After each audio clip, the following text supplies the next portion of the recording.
In Buddhism, samsara is the ongoing cycle of birth, death, and rebirth that we experience with a sense of suffering. Professor Jan Willis explains how wisdom frees us from suffering caused by ignorance. Since we are trapped in samsara, we're trapped in continual going, never at peace.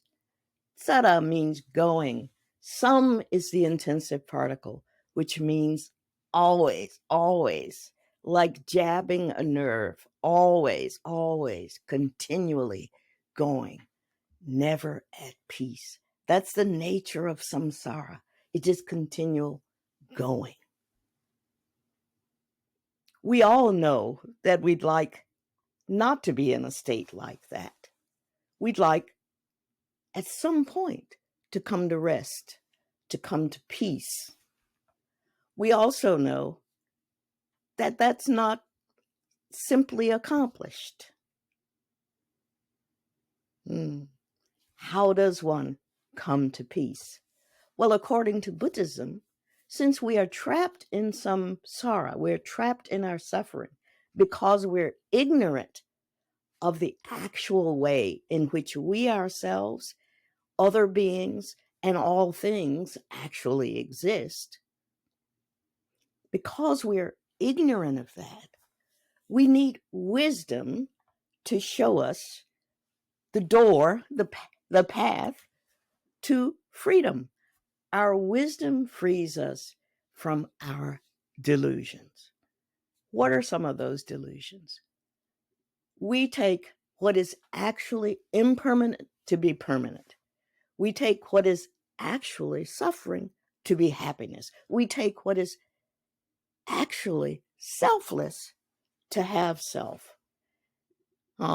Therefore, we project an I, then we cling on to that, and because of that, we suffer. That I wants things. That I needs things. That I is ultimately a delusion.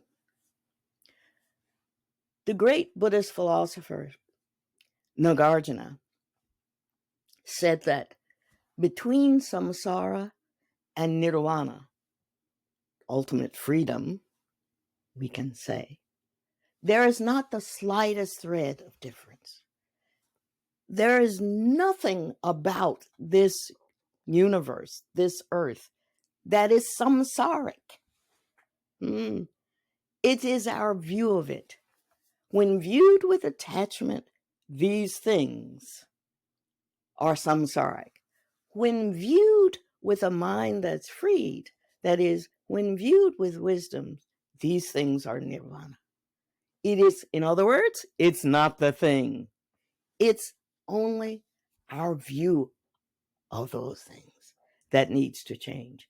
And when our view changes so that we see those things clearly as they are, selfless, then we understand interconnectedness, we see differently. So the mind is both the source of our suffering and, thankfully, the source of our liberation. There's a story about the Buddha after he first attained enlightenment. A man sees him walking along the road and says, because his countenance is so different than anything the man's ever seen, he says, "My friend, what are you? Are you a god?" And the Buddha says, "No." He says, "Well, are you some kind of magician?" And the Buddha says, "No." And he says, "Well, are you a man?" And the Buddha says, "No." "Well, what are you, friend? What are you?" The Buddha says, "I am awake." His countenance has changed. Everything about him has changed because he's had the direct experience of enlightenment. He sees clearly the nature of things in themselves, and he sees and knows his own nature in itself. That has freed him. That is freeing. The Buddha says, I am awake.